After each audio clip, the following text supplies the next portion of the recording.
दोस्तों, बिहार में विधानसभा का चुनाव बहुत करीब है और इस चुनाव के करीब होते हुए भी रमजान चले और रमजान में सियासी पार्टियां इफ्तार न रखे, ऐसा हो ही नहीं सकता है। लालू प्रसाद यादव से लेके तेजस्वी यादव, यूं कहे कि नए नए जो उम्मीदवार बन रहे हैं वो भी इफ्तार पार्टी बिहार में रख रहे हैं। पप्पू यादव का इफ्तार देखने को मिला पूर्णिया में।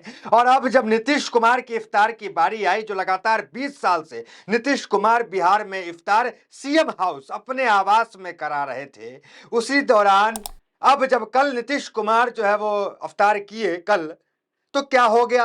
क्योंकि वक्फ का मसला चल रहा था, नीतीश कुमार के अफ्तार का बाइकॉट तमाम मिल्ली तंजीमों ने कर दिया कि नीतीश के अफ्तार में नहीं जाना है, नीतीश के ईद मिलन में नहीं जाना है, उससे दूरी बनाना है। ये जो है तमाम जो संस्था है, जो मुस्लिम मिल्ली काउंसिल से लेकर तमाम काउंसिल, वो कह दिए कि नीतीश के अफ्तार में नहीं जाना है। अब एक पल को लगा था कि नीतीश कुमार अपना फैसला बदल लेंगे, फजीयत होने से बचने के लिए अफ्तार का प्रोग्राम ही कैंसिल कर देंगे, लेकिन नीतीश तो नीतीश ठहरे। देखिए, जो कल तक नीतीश कुमार मौलानाओं के चहेते होते थे और नीतीश भी मौलानाओं को बहुत मानते थे, इमारत शरिया तो आना जाना नीतीश का लगा रहता था और इमारत शरिया की हर बात नीतीश मानते थे और मुसलमानों के लिए नीतीश ने काम भी वैसे वैसे किए थे, इसमें कोई शक नहीं है। लेकिन जरा देखिए कि जब अफ्तार में चल रहा था सीएम हाउस में, उस वक्त तमाम वो तंजीम नाम आपको बता रहे के करके, इमारत शरिया, जमात इस्लामी, जमात अहले हदीस, खानका मुजीबिया, मुस्लिम पर्सनल लॉ बोर्ड, जमियत उलमा हिंद, खानका रहमानी और भी कई संगठन है, सब ने जो है इस अफ्तार का बाइकॉट कर दिया। लेकिन नीतीश ने अफ्तार को कराया। सिर्फ अफ्तार ही नहीं कराया, क्या क्या हुआ जरा समझ लीजिए। देखिए, इच्छा तो मन में होगी कि जब मुख्यमंत्री नीतीश कुमार इस दौर में जब वक्फ का मामला चल रहा हो तो अफ्तार कराया। कैसा अफ्तार रहा? क्योंकि खबर यह भी है कि अफ्तार में जो रोजादार सीएम हाउस के अंदर जा रहे थे उनको मोबाइल कैमरा ये ले जाने की इजाजत नहीं थी, वो गेट पर ही जमा करा लिया गया। तो अंदर से कोई वीडियो फुटेज नहीं आया, लेकिन एक फुटेज आया जो स्क्रीन पे चल रहा होगा, आप देख सकते हैं। इस वीडियो फुटेज में मौलाना जो है दुआ पर आ रहे हैं। देखिए, महज अफ्तार नहीं हुआ, इस अफ्तार में नमाज भी हुआ, इस अफ्तार में मौलाना ने दुआ भी किया। और इस दुआ में बहुत छोटी सी क्लिप है, आपको वो आवाज भी सुनवाते हैं जिसमें वो वक्फ बोर्ड को लेकर कुछ कह रहे हैं, क्योंकि बैन था कैमरा, बैन था मोबाइल, तो तमाम बातें नहीं हुई। लेकिन जो सूत्र बता रहे हैं अंदर से, जो वहां अफ्तार करके आए, वो ये कह रहे हैं कि वक्फ बोर्ड के लिए भी दुआएं की गई। अब सोचिए, नीतीश कुमार की आवाज पे, नीतीश कुमार के सामने वक्फ बोर्ड के लिए दुआएं की जा रही है। तो इससे समझिए कि नीतीश कुमार क्या करने वाले हैं। देखिए, मामला जब जेपीसी में जाने से पहले जब बिल आया था संसद में, आज से 4 महीना पहले, 4-6 महीना हो गया होगा, 6 महीना पहले जो बिल आया था तो ललन सिंह ने समर्थन किया था। लेकिन मुस्लिम नेताओं जब जाकर मिले थे नीतीश कुमार से, तो नीतीश ने क्या कहा था, हम जरा कोटेशन आपको बता देते हैं कि नीतीश ने उस वक्त क्या कहा था। देखिए, इरशादुल्लाह गए थे, मुलाकात किए थे, आजमा खान गए थे जो अल्पसंख्यक मामले के मंत्री है बिहार में, वो सब मुलाकात किए कि ललन सिंह ने समर्थन कर दिया, ये बिल मुसलमानों के लिए ठीक नहीं है। तो क्या कहा था नीतीश कुमार ने, जरा देख लीजिए। उन्होंने कहा था कि इरशादुल्लाह ने कहा कि बिल की कॉपी हम लोगों को मिली, इसके बाद हम लोग सीएम के पास गए, सीएम ने कहा किसी भी तरह की परेशानी अकलियतों पर आएगी तो वो मेरी परेशानी होगी। सीएम ने कहा कि इस बिल के बारे में मुझे पता नहीं है, इस बिल को मैं देखूंगा, वह दिल्ली से पार्टी के वरीय नेता आएंगे तो इनसे भी बातचीत करूंगा और किसी भी कीमत पर मुस्लिम समाज का अहित नहीं होने दूंगा। ये बात नीतीश कुमार आज से 6 महीना पहले कह चुके हैं, जब मामला जो है वो संसद में पहुंचा था। अब मामला जो है वो, बिल जो है वो पास होने के करीब आन पड़ा है। अप्रैल में जब संसद शुरू होगा तो पहले वीक में ही उम्मीद लगाया जा रहा है कि ये बिल 44 संशोधन के साथ पास कर दिया जाएगा, जिसमें विवादित मामला ये है कि डीएम का हस्तक्षेप होना, 6 से 7 मेंबर हिंदू का होना, गैर मुस्लिम का होना, ये तमाम चीजें विवादास्पद है। और यहाँ पे आरोप ये लग रहा है सरकार पे कि सरकार जो है मुसलमानों की जमीनों पे निगाहें टिकाई हुई है, छीनना चाहती है मुसलमानों की जमीन। जरा आप वो वीडियो देखिए जिसमें वक्फ बोर्ड को लेकर के दुआएं हो रही है। ये पूरा अमल इसी रमजान में कम तोड़ अल्लाह पाक हम सब के रोजे को कबूल अल्लाह पाक। हम इसलिए यहाँ जमा हुए हैं कि हर चीज का अपोजिशन होना चाहिए। अगर कोई अपोजिशन को बर्दाश्त नहीं करता तो वो इस्लाम के बारे में कुछ नहीं जानता। देखिए वक्फ बोर्ड को लेकर कांग्रेस के नेता अजय राय ने वो क्या कह रहे हैं, जरा देखिए। वक्फ बिल पर अजय राय का बड़ा दावा, कहा मुकेश अंबानी का एंटीलिया बचाने के लिए सरकार ने किया बदलाव।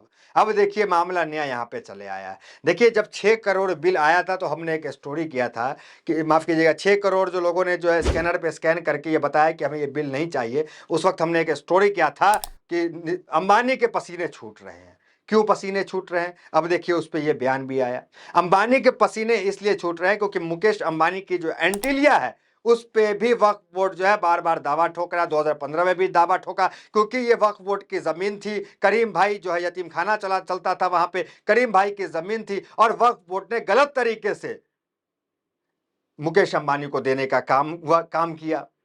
देखिए अब गुरुक का जमाना है, सांच को आंच किया। गुरुक से पूछ लेते हैं कि क्या कह रहा है ये, क्या ये एंटीलिया जो है वो वक्फ की जमीन है। देखिए गुरुक से एक यूजर ने सवाल पूछा कि हेलो गुरुक, क्या मुकेश अंबानी का घर वक्फ बोर्ड और मदरसे की जमीन पर बना है।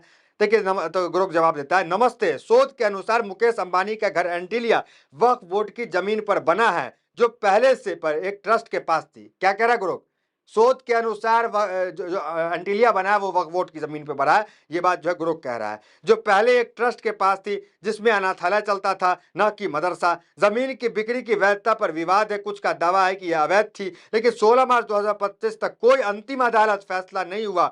यह जमीन मदरसा से जुड़ी नहीं थी, सिर्फ वक्फ बोर्ड के अनाथालय से जुड़ी थी। देखिए वक्फ बोर्ड का अनाथालय चलता था। देखिए वक्फ बोर्ड का जो भी रूल होता है वो रूल ये कहता है कि आप वक्फ बोर्ड अगर जमीन बेचता भी है तो उसमें जो है अस्पताल खुल सकते हैं, स्कूल खुल सकते हैं, कॉलेज खुल सकते हैं, किसी का आवासीय घर नहीं बन सकता है। कोई अपने निजी काम में जो है वक्फ बोर्ड की जमीन को नहीं ले सकता अगर वक्फ बोर्ड बेचना भी चाहती है। तो ये तमाम देखिए आर्टिकल है, कहाँ कहाँ कब क्या क्या हुआ, नवंबर में क्या हुआ, देखिए तमाम वो स्क्रीन पे दिख रहा होगा, आप चला दे, द न्यू इंडिया एक्सप्रेस की रिपोर्ट और तमाम चीजें वहां पे चल रही है। तो इनका भी मामला ये है।